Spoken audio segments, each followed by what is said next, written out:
Fee લેતી નથી એ એમનું સૂચન છે। એ ઉપરાંત ટર્મ ફી વધારે એક્સ્ટ્રા માંગે છે એ પણ એમની રજૂઆત છે।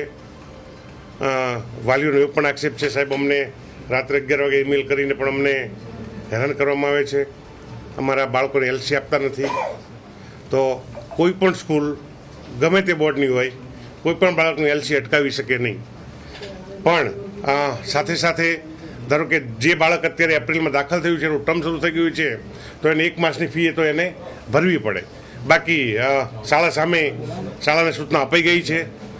વાલીઓને પણ મારું એવું કહેવું છે તમે અત્યારે જાઓ અને તમને સહકાર આપશે। જો સહકાર નહીં આપે તો આપણે જેમ સ્કૂલો સામે આપણે પગલાં લીધા એની સામે પણ આપણે કડકમાં કડક પગલાં લઈશું। સ્કૂલ લિવિંગ સર્ટિફિકેટ માટે એપ્લાય કર્યો હતો એટલે અમને શનિવારે ફોન આવ્યો કે તમારા બાળકનું પેપર શોઈંગ છે અને ફી સેટલમેન્ટ માટે શાળામાં આવવાનું છે। એટલે અમે લોકો કાલે સ્કૂલમાં ગયા, બધા પેરેન્ટ્સ ગયેલા, 10:30નો ટાઈમ આપેલો હતો।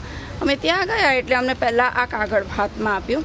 એમને એવું કીધું કે આ ફીસ તમારે એઝ પર ગવર્મેન્ટ નોર્મ્સ તમારે આ 15,000 રૂપિયા ભરવાના છે, તમે ભરશો તો જ તમને એલસી આપવામાં આવશે। તો અમે લોકોએ ખાલી એટલી જ વાત કરી કે આ વસ્તુ 15,000 શાના અત્યારે ભરવાના?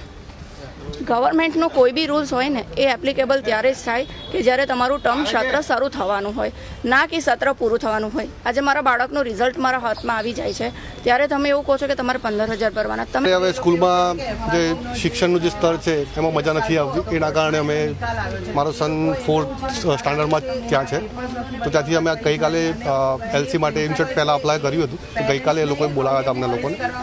અમે લોકો ગયા તો ત્યાં અમને એ લોકોએ સીધું એક પેપર આપ્યું છે જેમાં તમારી આટલી ફી બાકી નીકળે છે એ રીતે ભરવા માટે અમને આપવામાં આવ્યું છે પેપર, જે અત્યાર સુધીમાં એમના કીધા મુજબ બધી ફી ભરી છે, તે છતાં તમારી બાકી કેવી રીતે નીકળે છે પહેલાં તો ક્વેશ્ચન એક હતો।